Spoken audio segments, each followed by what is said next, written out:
বনু মাখজুমিয়া গোত্রের এক নারী মক্কায় চুরিতে ধরা পড়ল। বলেন তো চুরি করলে বিধান কি? কি কাটতে হবে? চুরির বিধান হলো হাত কেটে দাও। তাও সেটা গোপনে নয়, প্রকাশ্যে জনসম্মুখে হাত কেটে দাও। বনু মাখজুমিয়া গোত্রের নারী যখন চুরিতে ধরা পড়লো, সাহাবারা চিন্তায় পড়ে গেলেন। সবেমাত্র মক্কার লোকেরা কালিমা পড়ে মুসলমান হয়েছে, ইসলামের আইন কানুন তেমন জানে না, ইসলামী শরিয়ার সাথে বেশি পরিচিত নয়। এখন যদি বিশ্বনবী চুরির যেই বিধান এটা যদি কায়েম করে হাত যদি কেটে দেয়, না জানি মক্কার লোকেরা আবার বিগড়ে যায়, না জানি মক্কার লোকেরা আবার মুরতাদ হয়ে যায়, না জানি মক্কার লোকেরা ইসলাম থেকে দূরে সরে যায়। চলো চলো, সাহাবীরা মিলে পরামর্শ করলেন, চলো বিশ্বনবীর কাছে যে বলি, ও নবী, শুধু কেবলমাত্র একমাত্র এই নারীর জন্য চুরির হাত কাটার বিধানটা আপনি একটু থামিয়ে দেন। চুরির হাত কাটার যে বিধান এখানে একটু রহিত করে দেন, বাকিগুলা কইরেন মদিনাতে যে চলবে, কিন্তু মক্কায় এবারের জন্য মাফ করে দেন। কিন্তু কে বলবে? এই যে পরামর্শ, সাজেশন, এটা কে দিবে বিশ্বনবীর কাছে? সাহাবারা চিন্তায় পড়ে গেলেন। আল্লাহর নবীর সামনে দাঁড়িয়ে আল্লাহর দেয়া হুদুদ, আল্লাহর দেয়া বিধান থামিয়ে দেওয়া, মাফ করে দেওয়া, এই কথা বিশ্বনবীর সামনে বলার সাহস তো কেউ রাখে না। কেউ কেউ বলল, বিশ্বনবীর পালক পুত্র যায়েদ বিন হারেসার সন্তান উসামারে বিশ্বনবী নাতির মতো আদর করে, বড্ড বেশি ভালোবাসে উসামারে। এজন্য সাহাবারা উসামাকে বলতো হিব্বু রাসূলিল্লাহ, বিশ্বনবীর ভালোবাসা। কি বলতো? সাহাবীরা বললেন, বিশ্বনবীর ভালোবাসা হিব্বু রাসূলিল্লাহ, উসামারে পাঠাও। উসামারে বিশ্বনবী নাতির মতো স্নেহ করে, মায়া করে, ভালোবাসে। আমরা পারবো না, উসামা পারবে। সবাই মিলে ফুলিয়ে ফুসিয়ে উসামাকে, ছোট্ট উসামাকে রাজি করালো। উসামা এমন এমন কথা যে তুমি বিশ্বনবীর কাছে বলতে হবে, পারবা নাকি? উসামা বলে, পারবো। সাইয়েদনা উসামা রাদিয়াল্লাহু তাআলা আনহু তরুণ সাহাবী বিশ্বনবীর কাছে গেলেন, যে বললেন, নবী, বনু মাখজুমিয়া গোত্রের এক নারী চুরিতে ধরা পড়েছে, এবারের জন্য কি এই মহিলাটারে মাফ করে দিলে হয় না? এবারের জন্য একটু ক্ষমা করা যায় না নবী? বিশ্বনবী বলেন, আতাশফাউ ফি হাদ্দিম মিন হুদুদিল্লাহ, তোমার এত বড় সাহস উসামা, তুমি আল্লাহর হাত, আল্লাহর দেয়া বিধান, এটার ব্যাপারে সুপারিশ করতে এসেছো? তোমরা কি জানো তোমাদের আগে যত কওম, যত গোত্র, যত জনপদ ধ্বংস হয়েছে তার কারণ ছিল তাদের মধ্যে গরিবরা অন্যায় করলে তারা বিচার করত, আর ধনীরা অন্যায় করলে তারা মাফ করে দিত। খবরদার! ওয়া আইমুল্লাহ লাউ আন্না ফাতিমাতা বিনতি মুহাম্মাদিন সারাকাত লাকাতা মুহাম্মাদুন ইয়াদাহা। বিশ্বনবী বললেন, ওরে ওসামা, বনু মাখজুমিয়ার ওই প্রেস্টিজিয়াস এন্ড ডিগনিফাইড ফ্যামিলির মেয়ে তো দূর কি বাত, অনেক দূরের কথা। জেনে রেখো ওসামা, আমার কলিজার টুকরা, নয়নের পুটুলি ফাতেমাও যদি মক্কার জমিনে আজকে এই চুরির দায়ে ধরা পড়তো, আমি বিশ্বনবী মুহাম্মাদুর রাসূলুল্লাহ ধরে ফাতেমার ডান হাতটা কেটে দিতে এক বিলম্ব দেরি করতাম না। ইন্নাল্লাহা ইয়া'মুরু বিল আদল, আমাদেরকে জাস্টিস শিখায় পশ্চিমারা, আমাদেরকে ইনসাফ শিখায়, আমাদেরকে সুশাসন শিখায়। আর ইনসাফ, সুশাসন, ন্যায় বিচার, সুবিচার, জাস্টিস কারে বলে বিশ্বনবীর বায়োগ্রাফি থেকে জেনে নাও। এই ছিল বিষ্ণু ঈসা ইসলামের আদালতের নমুনা। আপনি যদি সাইয়েদনা ওমরে ফারুকের জীবনের দিকে তাকান, এমন কঠোর, এমন বীর সেনানী ছিলেন। সাইয়েদনা ওমরে ফারুক যদি রাস্তার এই মাথা দিয়ে হাঁটা শুরু করতেন, শয়তান ওমরে ফারুককে দেখলে ওই রাস্তা রেখে দিয়ে অন্য রাস্তা দিয়ে হাঁটতো। সুবহানাল্লাহ। ওমরে ফারুক রাদিয়াল্লাহু তাআলা আনহু কি পার্সোনালিটি ছিল, কি পার্সোনালিটি! আমাদের এলাকায় ছোট বাচ্চারা রাতে ভাত খেতে চায় না, আমার মেয়েটাও খেতে চায় না। এই এটা দিব, ওইটা দিব, আজকে মাহফিলে আসার সময় বলে দিছে লিস্ট করে এটা এটা আনতে হবে। তো ছোট্ট বাচ্চাদের অনেক বায়না থাকে, ওরা রাতে খেতে চায় না। তো মায়েরা বিভিন্ন ভয় দেখায়, এই বাঘ আসবে, বাঘ আসবে খাও, এই ভূত আসবে, ভূত আসবে খাও। আপনারা কি বলেন চট্টগ্রামে? কি আসবে? হ্যাঁ, ভূত, ভূত, ভূত আসবে, বাঘ আসবে, খাও খাও খাও, তাড়াতাড়ি খাও। তো বাচ্চারা এগুলো শুনে ভয়ে খেতে শুরু করে। মদিনার জমিনেও একই ঘটনা ঘটতো। মদিনার ছোট্ট ছোট্ট সোনামণিরা খেতে চাইতো না, তো মায়েরা বলতো, হা হুয়া ইয়াতি উমর, হা হুয়া ইয়াতি উমর, ওই যে উমর আসতেছে, উমর। ওমরে ফারুকের কথা শুনলে বাচ্চারা একেবারে ঠান্ডা। সুবহানাল্লাহ পড়বেন না? প্রভু তুমি বলেছ রাসূল দেবে না, বলনি দেবে না ওমর, বলনি দেবে না হামজা তারিক, খালিদ বিজয় সমর। প্রভু তুমি বলেছ রাসূল দেবে না, বলনি দেবে না ওমর, বলনি দেবে না হামজা তারিক, খালিদ বিজয় সমর। প্রভু তুমি বলেছ রাসূল দেবে না। আল্লাহু আকবার। ওমর ফারুক রাদিয়াল্লাহু তাআলা আনহু, ওনার কথা শুনলে গায়ের মধ্যে গুজবাম হয়, গায়ের পশমগুলো দাঁড়িয়ে যায়। সুবহানাল্লাহ বলেন। কি পার্সোনালিটি ছিল, কি ব্যক্তিত্ব ছিল। মুনাফিকরা ওমর ফারুককে জমের মতো ভয় পেতেন। শয়তান, খুদ শয়তান অন্য রাস্তা দিয়ে হাঁটতো। ওমর ফারুক রাদিয়াল্লাহু তাআলা আনহুর জীবনে যদি দেখেন, তাহলে সেখানে আপনি আদালতের, ইনসাফের, সুশাসনের, জাস্টিসের নমুনা দেখতে পাবেন। কয়টা শুনবেন? সাইয়েদনা ওমর ফারুকের রাদিয়াল্লাহু তাআলা আনহুর সন্তান আব্দুর রহমান মিশরে মদ খেয়ে মদ্যপ অবস্থায় ধরা পড়েছে। মদ খাওয়ার কারণে, মদ যদি কেউ পান করে আর যদি প্রমাণিত হয়, তার বিচার হলো 80 বেত। আওয়াজ করে বলেন কয় বেত? বাংলাদেশেও তো এই আইন আছে নাকি? বাংলাদেশে আছে? হ্যাঁ, মদ খাইলে 80 বেত, এই আইন বাংলাদেশে চালু হোক। আমরা চাই কি চাই না? চাই সবাই। এজন্যই তো ইসলাম ভাল লাগে না। ইসলামকে ভাল লাগে না। ইসলামকে আউট করে রাখতে পারলেই তো এরকম বড় বড় বোতল খাওয়া যায়। একেবারে সহজ, পানির মতো সহজ হিসাব, একেবারে সহজ। ওমর ফারুক রাদিয়াল্লাহু তাআলা আনহুর ছেলে ভুল করে মদ পান করে ফেলেছিলেন। আব্দুর রহমান, ঘটনা ঘটেছে মিশরে। মিশরের গভর্নর তখন আমর ইবনে আস রাদিয়াল্লাহু তাআলা আনহু। আব্দুর রহমানের ভাই যে গভর্নরকে বলল, গভর্নর যদি একটু দয়া করেন, খলিফার ছেলে আমার ভাই আব্দুর রহমান মদ্যপ অবস্থায় ধরা পড়েছে, জনসম্মুখে যদি আপনি বেত্রাঘাত করেন আমাদের প্রেস্টিজ থাকে না, যদি 80 বেত আপনি মারেন আমার কোনো কথা নাই, কিন্তু ঘরের ভেতরে মারেন। আব্দুর রহমানের ভাইয়ের সুপারিশ শুনে সাইয়েদনা আমর ইবনে আস রাদিয়াল্লাহু তাআলা আনহু রাজি হয়ে গেলেন। ঘরের ভেতরে লোকচক্ষুর আড়ালে 80 বেত তিনি মানলেন। কিন্তু ঘটনাক্রমে এই কথা লুকিয়ে লুকিয়ে ঘরের ভেতরে 80 বেত মারার কথা সাইয়েদনা ওমর ফারুক মদিনা থেকে জানতে পারলেন। মদিনা থেকে তিনি ফরমান জারি করলেন, এই বিচার যেমনটি আমর ইবনে আস আদায় করেছে, এটা প্রকৃতপক্ষে আদায় হয় নাই। আসো সবাই মদিনায় আসো, আমর ইবনে আস মদিনায় আসো, আব্দুর রহমানও আসো, সবাই আসো, জনসম্মুখে এই বিচার কার্যকর করতে হবে। সাইয়েদনা ওমর ফারুক মসজিদে নববীর পিলারের মধ্যে নিজের ছেলেকে বাঁধলেন, আবার জনসম্মুখে 80টা বেত তার গায়ের মধ্যে মারলেন। মাজমুয়ে ফাতাওয়া ইবনে তাইমিয়া রাহিমাহুল্লাহ উনি এটা নকল করেছেন।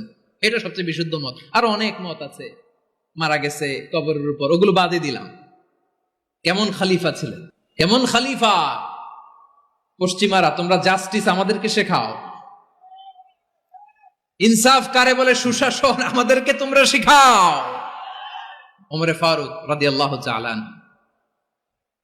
ওই বিচারকে তিনি ধর্তব্য মনে করেন নাই। মদিনাতে এনে আবার জনসম্মুখে আবার 80 বেত মেরেছেন। মিশরে ওমর ফারুক রাদিয়াল্লাহু তাআলা আনহু আমর ইবনে আসকে গভর্নর করে পাঠালেন। সেখানে আমর ইবনে আসের ছেলে একটা প্রতিযোগিতায় রানার আপ হয়েছে। এক মিশরি সেখানে চ্যাম্পিয়ন হয়েছে। রানার আপ বুঝতে পেরেছেন তো? রানার আপ সেকেন্ড হয়েছে, এক মিশরি হয়েছে চ্যাম্পিয়ন প্রথম। কিন্তু গভর্নরের ছেলে ও জিততে পারে নাই। ও রাগে ওই মিশরির গায়ের মধ্যে কয়েকটা লাঠি দিয়ে বাড়ি মেরেছে। মিশরি যে মদিনাতে ওমর ফারুকের কাছে বিচার দিলেন, আপনার গভর্নরের ছেলে অন্যায়ভাবে আমার গায়ে হাত তুলেছে। সাইয়েদনা ওমর ফারুক আবার ফরমান জারি করলেন, আসো মদিনাতে আসো। মিশরীকে ডাকলেন। ওই মিশরের গভর্নর আমর ইবনে আস রাদিয়াল্লাহু তাআলা আনহুকে ডাকলেন, তার ছেলেকেও ডাকলেন। সবাই বসে রইল। আমর ইবনে আস রাদিয়াল্লাহু তাআলা আনহু মাথা নিচু করে বসে আছেন, লজ্জায় কাচুমাচু। হায় হায়, আজকে আমার ছেলের কারণে আমিরুল মুমিনিন খলিফাতুল মুসলিমিন ওমরে ফারুকের কাছে আমি জনসম্মুখে লজ্জিত হচ্ছি। সাইয়েদনা ওমরে ফারুক বললেন, এই নাও লাঠি, গভর্নরের ছেলে তোমার মাথার মধ্যে যতগুলো বাড়ি মেরেছে আজকে জনসম্মুখে তুমি অতগুলা বাড়ি মারো। মিশরি বলে, থাক, আপনি যে ডেকে আনছেন সবার সামনে এটা বলছেন, এতেই আমি খুশি। আল্লাহু আকবার। আপনার মহানুভবতা দেখে আমি খুশি, আর অপমানের দরকার নাই। ওমরে ফারুক বলে, না, খবরদার, এই কথা মিশরি তুমি বলো না, মারো, যতগুলা বাড়ি মেরেছে মারো। বাধ্য হয়ে মিশরি আমর ইবনুল আসের সামনে ওনার কলিজার টুকরা সন্তানের মাথার মধ্যে বাড়ি মারতে আরম্ভ করলেন।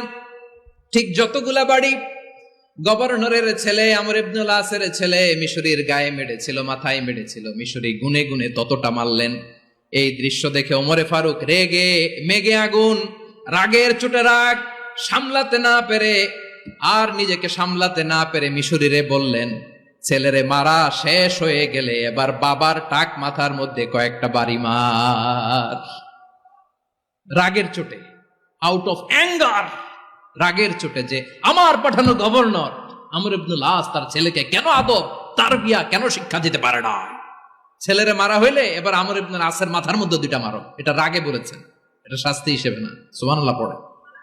তোমরা আমাদেরকে সুশাসন শিখাও, আমাদেরকে সুশাসন শিখাও। বিশ্বনবী বলেন, আদল এটা যেন তেন বিষয় না, এটা দিয়েই মানবিক সমাজ গড়তে হবে। আল্লাহ তাআলা কিয়ামতের কঠিন ময়দানে, যেদিন স্বামী স্ত্রীকে চিনবে না, স্ত্রী স্বামীকে দেখে পালিয়ে যাবে, বন্ধু বন্ধুরে চিনবে না, পীর সাহেব মুরিদরে চিনবে না, মুরিদ পীর সাহেবরে চিনবে না, দলের কর্মী তার নেতারে চিনবে না, নেতা তার কর্মীরে চিনবে না, বন্ধু বন্ধুরে দেখে পালাবে। এই কঠিন মুহূর্তে সূর্যটা মাথার কাছে চলে আসবে, জমিনটা তামার জমিন হবে, আজকের জমিনের মতো নয়। মানুষ ঘর্মাক্ত, ক্লান্ত, শ্রান্ত মাথার মগজগুলো কানের ছিদ্র আর নাকের ছিদ্র দিয়ে বেয়ে বেয়ে পড়বে। বিশ্বনবী ফরমান, কিয়ামতের ওই কঠিন ময়দানে 7 শ্রেণীর ব্যক্তিকে রব্বুল আলামিন তার আরশের নিচে ছায়া দিবেন। তার মধ্যে প্রথম শ্রেণীর ব্যক্তি হলো ইমামুন আদিল। ইমামুন আদিল, ন্যায়পরায়ণ শাসক, যে ইনসাফের সাথে বিচার করে, যে জাস্টিস সমাজে সার্ভ করে, যে সুশাসন নিশ্চিত করে, ওই ইমামুন আদিল। আদিল শব্দটা বুঝছেন না? ইন্নাল্লাহা ইয়া'মুরু বিল আদল, পাইছেন? আদিল। 7 শ্রেণীর ব্যক্তিকে আল্লাহ তাআলা সুশীতল আরশের নিচে ছায়া দিবেন, যেদিন তার দেয়া ছায়া ছাড়া কোনো ছায়া থাকবে না। এর প্রথম হচ্ছে ইমামুন আদিল, ন্যায়পরায়ণ শাসক। চিল্লায় বলেন সুবহানাল্লাহ। আবার বিশ্বনবী বললেন, ইন্নাল মুকসিতিনা ইনদাল্লাহি আলা মানাবিরা মিন নূর আন ইয়ামিনির রহমান। কিয়ামতের দিন যারা ন্যায়পরায়ণ হিসেবে আল্লাহর সামনে দাঁড়াবে, কিয়ামতের দিন রব্বুল আলামিন তার আরশের ডান দিকে ওই ন্যায়পরায়ণ লোকদের জন্য আরশের ডান দিকে একটা নূরের মিম্বারে তাদেরকে বসার সুযোগ করে দিবে। আল্লাহর আরশের ডান দিকে ন্যায়পরায়ণ লোকদের জন্য আল্লাহ তাআলা নূরের মিম্বার বানাবে। 4টে কেন কথা মনে করেছেন? আল আদাল, জাস্টিস।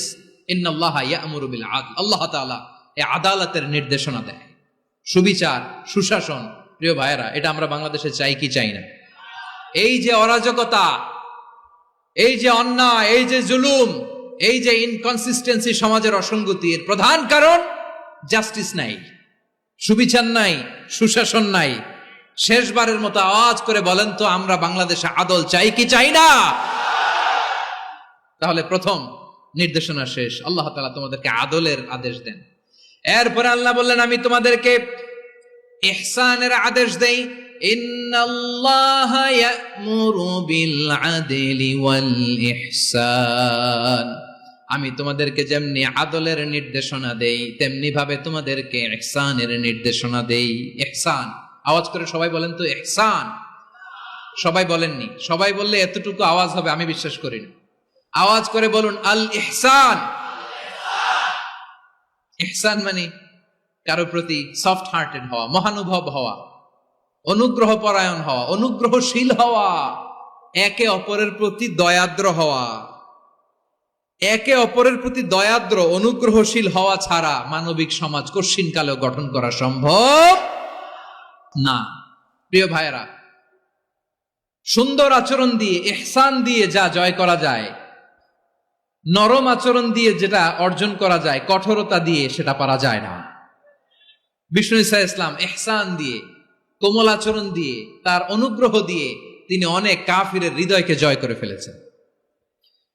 সাইয়েদনা সুমামা ইবনে উসাল রাদিয়াল্লাহু তাআলা আনহুর কথা মনে পড়ে যায়। তিনি ছিলেন ইয়ামামার বাদশা। মদিনাতে বিশ্বনবীকে হত্যা করার নিয়তে এসেছিলেন। গোপনে গোপনে বিশ্বনবীকে হত্যা করে আবার ইয়ামামাতে তিনি ফিরে যাবেন। কিন্তু কি অবাক করা কাণ্ড, হত্যা করতে পারে নাই, সাহাবাদের হাতে তিনি ধরা পড়ে গেলেন। সাইয়েদনা সুমামা ইবনে উসাল রাদিয়াল্লাহু তাআলা আনহু হত্যার নিয়তে আসলেন, কিন্তু হত্যা করতে পারলেন না। সাহাবারা ওনাকে ধরে ফেললেন, ধরে মসজিদে নববীর পিলারের মধ্যে বেঁধে রাখলেন। সুমামা ইবনে উসাল, সিরাত থেকে শুনি, সিরাত থেকে শোনাচ্ছি রাদিয়াল্লাহু তাআলা আনহু। ইয়ামামার অধিপতি ছিলেন। ইয়ামামা বিশ্বনবীকে হত্যার জন্য আসছেন, ধরা পড়ে গেছেন, এখন মসজিদে নববীতে বেঁধে রাখছে, তার মানে বন্দী। এখন স্ট্যাটাস কি? বন্দী, ক্যাপটিভ। বিষ্ণু ঈসা ইসলাম সাহাবাদেরকে বললেন, তার খোঁজ খবর নিও, সুমামা ইবনে উসালের খোঁজ খবর নিও। সাহাবারা বলেন, ইয়া রাসূলুল্লাহ, আপনাকে হত্যা করতে এসেছে, তার তো কঠিন ক্যাপিটাল পানিশমেন্ট হওয়া দরকার, কঠিন শাস্তি হওয়া দরকার। বিশ্বনবী বললেন, না, আমি যেটা জানি তোমরা সেটা জানো না, তোমরা সুমামার সাথে ভালো আচরণ করো। বিশ্বনবী সুমামার কাছে গেলেন। প্রথম দিন যে তিনি কালেমার দাওয়াত দিলেন, ঈমানের দাওয়াত দিলেন, ইসলামের দাওয়াত দিলেন, রিসালাতের দাওয়াত দিলেন, আখিরাতের দাওয়াত দিলেন। পরের দিন যে বিশ্বনবী সালাতের দাওয়াত দিলেন, যাকাতের দাওয়াত দিলেন, ইসলাম কি, কিভাবে, কেমন করে পালন করতে হয় চমৎকার আর্টিকুলেট করতে শুরু করলেন। তন্ময় হয়ে সুমামা ইবনে উসাল রাদিয়াল্লাহু তাআলা আনহু বিশ্বনবীর কথাগুলো শুনতে আরম্ভ করলো। একদিন নয়, 2 দিন নয়, টানা 3 দিন বিশ্বনবী সুমামার কাছে ইসলামকে প্রেজেন্ট করেছেন, উপস্থাপন করেছেন। আওয়াজ করে বলেন, কয় দিন? 3 দিন। 3 দিন মসজিদে নববীতে বাঁধা। আর সাহাবীদেরকে বললেন, তার খোঁজ খবর নিও, তোমরা যে রুটি বানাও এর মধ্যে সবচেয়ে ভালো আটার রুটিটা তারে দিও, সবচেয়ে রিফাইন্ড খেজুর, যেটা পিওর খেজুর, এটা তারে দিও।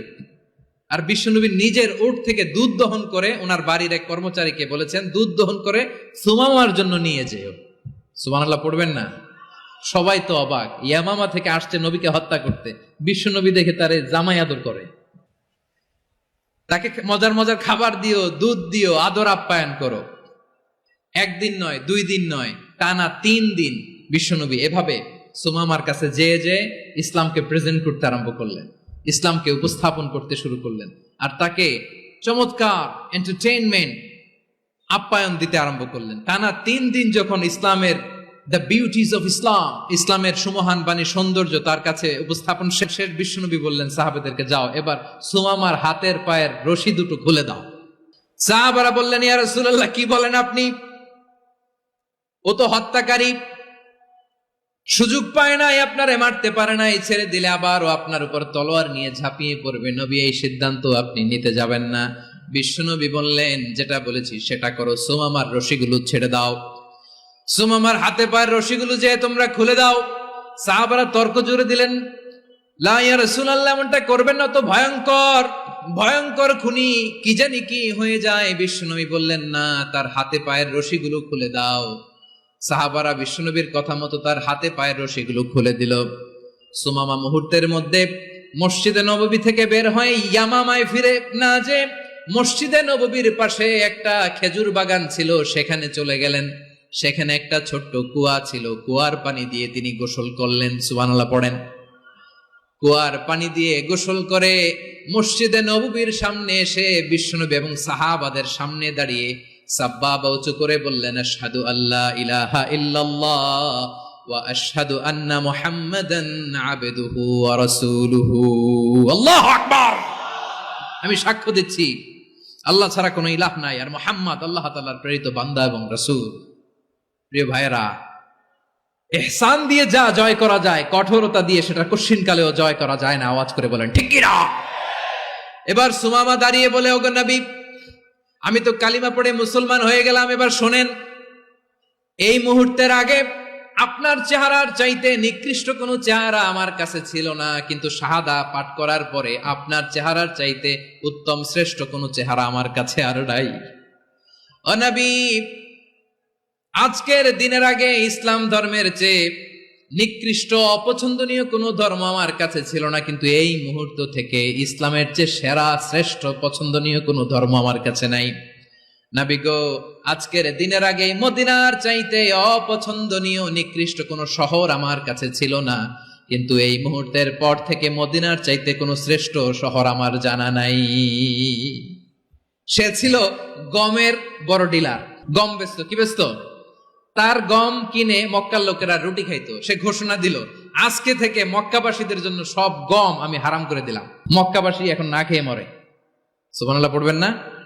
মক্কাবাসী বিশ্বনবীর কাছে আসলেন, এসে বললেন, মুহাম্মদ, আমরা তো তোমার ভাই, তোমার চাচা, তোমার ভাতিজা, তোমার আত্মীয়, তুমি সুমামারে বলো সে যেন আবার গমের সাপ্লাই মক্কার জন্য অনুমতি দিয়ে দেয়। বিশ্বনবীর অনুমতি ক্রমে সুমামা আবার মক্কাতে গম পাঠাতে শুরু করলো। পড়েন সুবহানাল্লাহ।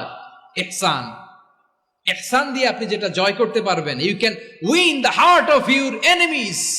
ইহসান দিয়ে আপনি আপনার শত্রুর হৃদয়কে জয় করতে পারবেন। আওয়াজ করে বলেন ঠিক কিনা?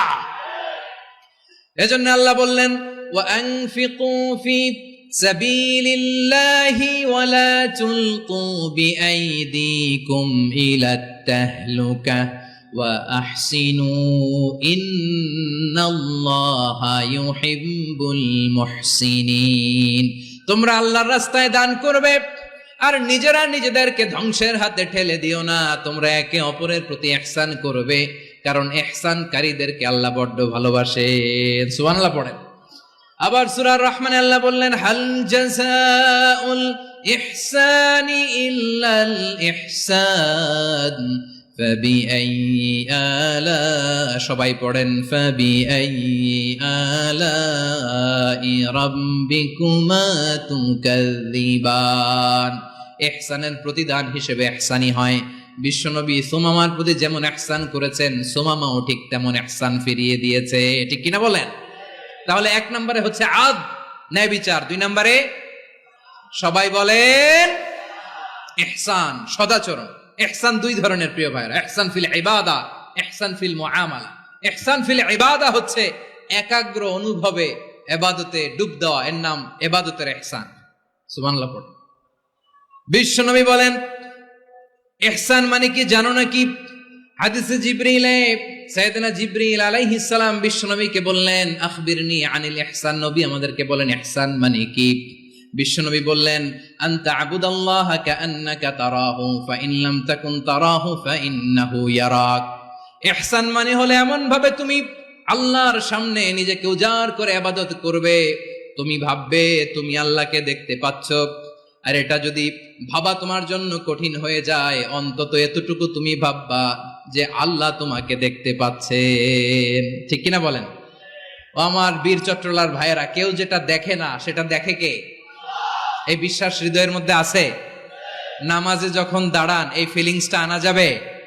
হ্যাঁ, এই জন্য বিষ্ণু ইসলাম বলেছে এমন ভাবে নামাজে দাঁড়াও, ইবাদত করো, মনে করো হতে পারে এটাই আমার জীবনের শেষ নামাজ।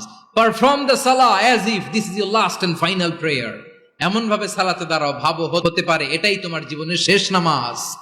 এমন ভাবে নামাজে দাঁড়াও, ভাবো এটাই শেষ নামাজ। তাহলে নামাজে একাগ্রতা বাড়ায় দিবে কে? ফলে ইবাদতের ইহসান আমাদের অর্জিত হবে। আর মুআমালাতে ইহসান হলো, বিশ্বনবী বলেন, ইন্নাল্লাহা তাবারাকা ওয়া তাআলা কাতাবাল ইহসানা আলা কুল্লি শাই ফাইদা কাতালতুম ফাআহসিনুল কিতলা ওয়া ইযা যাবাহতুম ফাআহসিনুয যাবহা ওয়ালিউহিদ্দা আহাদুকুম শাফরাতাহু ওয়ালিউরিহ যাবিহাতাহু। ইহসান দুই ধরনের। আওয়াজ করে বলতে হবে কয় ধরনের? সবাই বলুন আওয়াজ করে, কয় ধরনের? একটা হচ্ছে ইহসান ফিল ইবাদা, ইবাদতে ইহসান। ইবাদতে ইহসান কি? একাগ্র অনুভব দিয়ে ইবাদত করা, মন প্রাণ দিয়ে ইবাদত করা। আর মুআমালাতে ইহসান কি? সব কাজে, দৈনন্দিন কাজে, কর্মে, সামাজিক অ্যাক্টিভিটিতে কোমলতা প্রদর্শন করা, অনুগ্রহের সাথে সবকিছু করা, আল্লাহ তাআলা ইন্নাল্লাহ তাবারাকা ওয়া তাআলা কাতাবাল ইহসানা আলা কুল্লি শাই, তিনি সব কিছুর ব্যাপারে ইহসানকে আবশ্যক করেছেন। সবকিছু মুমিনের সব কাজে ইহসানের পরশ থাকবে। ওয়া ইযা কাতালতুম ফাহসিনুল কিতলা। আচ্ছা, কুরবানির দিন আমরা পশুগুলোরে কি করি বলেন সবাই আওয়াজ করে? জবাই। জবাই মানে তো এটার মেরেই ফেলতেছি, একটু পরে তো টুকরো টুকরো করে গোশতগুলো খাবো, এটা তো খাবো, এটা তো মেরেই ফেলবে। বিষ্ণু বলে না, জবের মধ্যেও মুমিনের জবের ভেতরেও ইহসানের পরশ থাকা চাই। যখন জবাই করবে প্রাণীটাকে হাত পা টাইট করে বেঁধে নাও, ছুরিটাকে শার্পেন করে নাও, ধারালো করে নাও, যাতে অল্প সময়ে জবাইটা হয়ে যায়, প্রাণীটা যাতে কম কষ্ট পায়। সুবহানাল্লাহ পড়ে। দিস ইজ কল্ড ইহসান। ইহসান আল্লাহ তাআলা যেমনি আদলের আদেশ করেছেন, ন্যায় বিচার জাস্টিস এনশিওর করতে বলেছেন, সমাজে ইহসানের ব্যবহার, ইহসানের অনুশীলন তিনি করতে বলেছেন। এজন্য মুমিনের প্রতিটি কাজে, আমার চট্টগ্রামের ভাইয়েরা আমার দিকে তাকান, খেয়াল করে শুনুন, মুমিন জীবনের প্রতিটি কাজে ইহসানের পরশ থাকা চাই। আমরা যেন আমাদের পরিবারের প্রতি ইহসান করি, আমরা যেন আমাদের কর্মচারীদের প্রতি ইহসান করি, আমরা যেন আমাদের কলিগদের প্রতি ইহসান করি, আমরা যেন আমাদের ভাইদের প্রতি ইহসান করি। মুমিন জীবনের প্রতি কাজে ইহসানের পরশ থাকার দরকার আছে না নাই? কথা বুঝতে পেরেছেন? তাহলে আল্লাহ তাআলার তিনটা আদেশ ছিল, কয়টা গেল? ভুলে গেছে, ভুলে গেছে চট্টগ্রাম। তিনটা আদেশের মধ্যে কয়টা বললাম? প্রথমে কি ছিল? আদল। 2 নম্বরে, 3 নম্বরে রব্বুল আলামিন বললেন ওয়া ইতাইদিল কুরবা, নিকটাত্মীয়দেরকে দান করো, নিকট আত্মীয়দেরকে দাও, যারা তোমাদের ব্লাড কানেকশনের আত্মীয় তাদেরকে তোমরা দাও। এখানে জেনারেলি বললেন দাও, কি দিব সেটা তিনি এখানে বলেন নাই, সেটা তিনি সূরাতুল ইসরার মধ্যে বলেছেন। আল্লাহ বলেন ওয়া আতিদাল কুরবা হাক্কা, নিকট আত্মীয়দেরকে তাদের অধিকার, তাদের প্রাপ্য তোমরা বুঝিয়ে দাও। দেখেন, একটা শান্তির সমাজ, একটা সমৃদ্ধ সমাজ, একটা মানবিক সমাজ গঠনের জন্য আল্লাহ তাআলা বেশি না, মাত্র 3টা অর্ডার, 3টা ভার্ডিক্ট তিনি জারি করেছেন। 1 নাম্বার সুশাসন, ন্যায় বিচার। 2 নাম্বার ইহসান। 3 নাম্বার নিকটাত্মীয়, যারা কাছের, তোমার ভেরি ক্লোজ রিলেশনশিপে আছে, তাদেরকে দাও। দাও, দিলে বাড়িয়ে দেয় কে? অনেকে দিতে চায় না, কৃপণতা করে। দিলে বাড়ায় দেয় কে? মদিনার মধ্যে সবচাইতে গরিব সাহাবী ছিল বেলাল রাদিয়াল্লাহু তাআলা আনহু। ওনার এন্টায়ার অ্যাসেট, সম্পদের পরিমাণ কতদূর জানেন? একটা লুঙ্গি। বেলাল রাদিয়াল্লাহু তাআলা আনহু, ওনার টোটাল ওয়েলথের এস্টিমেশন হচ্ছে মাত্র একটা লুঙ্গি। একটা লুঙ্গি, টোটাল ওয়েলথ এস্টিমেশন, টোটাল সম্পদের পরি বেলাল রাদিয়াল্লাহু তাআলা আনহু কি ছিল? কথা বোঝে নাই বোধহয়, কি ছিল? ওই বেলাল রাদিয়াল্লাহু তাআলা আনহুকে বিষ্ণু ইসলাম বলেছেন আনফিক ইয়া বেলাল, ও বেলাল তুমিও দাও। ওয়ালা তাখশা মিন যিল আরশি ইখলালা, আরশের অধিপতির তো কোনো ঘাটতি নাই, তুমি দিলে ওই আল্লাহ তোমারে বাড়ায় দিবে। এজন্য আমার প্রিয় ভাইয়েরা, দিলে কমে না, দিলে বাড়ে। অনেকে ধরে রাখে, নতুন কিছু নিতে পারে না, হাত দিয়ে যেটা ধরে রেখেছেন এটা দিয়ে দেন, বড় একটা ধরার সুযোগ পাবেন। জোরে বলেন ঠিক কিনা? ধরেন 5 কেজি ওজনের একটা ধরে রাখছেন, এখন 10, এটা না ছাড়লে 10 কেজি ধরতে পারবেন আপনি? আচ্ছা, 10 কেজির জিনিস একটা আছে হাতে, ওইটা যদি ছেড়ে দেন তাইলেই না 15 কেজি ধরতে পারবেন। কথা বলেন ঠিক কিনা? তাহলে দিলে বাড়িয়ে দেয় কে? রব্বুল আলামিন বললেন 3 নাম্বার আদেশ হলো তোমাদের প্রতি সমাজটারে কেমন করে মানবিক সমাজ, সুন্দর সমাজ গড়বা। 3 নাম্বার আদেশ হলো ওয়া আতিদাল কুরবা হাক্কা, নিকটাত্মীয়দেরকে তাদের প্রাপ্য বুঝিয়ে দাও। এই নিকটাত্মীয়দেরকে তাদের অধিকার বুঝিয়ে দেওয়া, প্রাপ্য বুঝিয়ে দেওয়াতে আমাদের গাফলতি আছে না নাই? চট্টগ্রামে নাই? মাশাআল্লাহ আছে, আছে। অনেকে দেখবেন অনেক আল্লাহওয়ালা, তাহাজ্জুদ গুজার, সেজদা দিতে দিতে কপালে কালো দাগ ফেলে দিছে, সে তার বোনের হকটা আদায় করে নাই। আছে না নাই? হ্যাঁ, এখানেও আছে। সর্বনাশ। অনেক বড় হাজী সাহেব, বিশাল লম্বা দাড়ি, ছেলেরে সব দিয়ে দিছে, মেয়েরে কিছু দেয় নাই, মেয়ের হক আদায় করে নাই।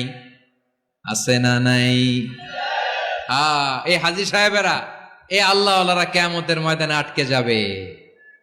আপনি অন্যের অধিকার নষ্ট করেছেন, তাদের রাইটস কে ভায়োলেট করেছেন, এজন্য আল্লাহ তাআলা বলেন, কারো অধিকার যদি কেউ নষ্ট করে ওই সমাজটা মানবিক সমাজ কঠিনকালেও হতে পারে না। এজন্য 3 নম্বর আল্লাহ বললেন, ওয়া ইতা ইদিল কুরবা, নিকটাত্মীয়দেরকে দাও। কি দিবা? তাদের অধিকার দিয়ে দাও। বোনের অধিকার বুঝিয়ে দাও, মেয়ের অধিকার বুঝিয়ে দাও, ফুফুর অধিকার বুঝিয়ে দাও। দেখবেন অনেক মায়েরা ছেলের পাতে মুরগির রান দেয়, মেয়ের পাতে দেয় মুরগির ঠ্যাং। এরকম আছে না নাই? ছেলেরা কি দেয়? মুরগির। মেয়ের পাতে কি দেয়? তো মেয়ের কি মুরগির রান খেতে মনে চায় না? মনে চায় না? এমনটা করা যাবে না। নিকটাত্মীয়দেরকে অধিকার দিয়ে দাও, নিকটাত্মীয়ের সাথে সুসম্পর্ক রাখো। আদেশটা কার? এজন্য প্রিয় ভাইয়েরা, জীবনে যদি বারাকা অর্জন করতে চান, নিকটাত্মীয়দের সাথে সুসম্পর্ক রাখতে হবে, তাদের জন্য উপহার পাঠাতে হবে। বিশ্বনবী বলেন, লা ইয়াদখুলুল জান্নাতা কাতে, যে ব্যক্তি আত্মীয়তার সম্পর্ককে ছিন্ন করে দেয় সে কঠিনকালেও আল্লাহর জান্নাতে ঢুকবে না। আপনি কি এটারে সহজ হাদিস মনে করছেন? এটা সহজ কথা? আপনি ভাবছেন আপনার নামাজ আপনারে বাঁচাতে পারবে, আপনার রোজা বাঁচাতে পারবে, আপনার তাহাজ্জুদ আপনারে বাঁচাতে পারবে?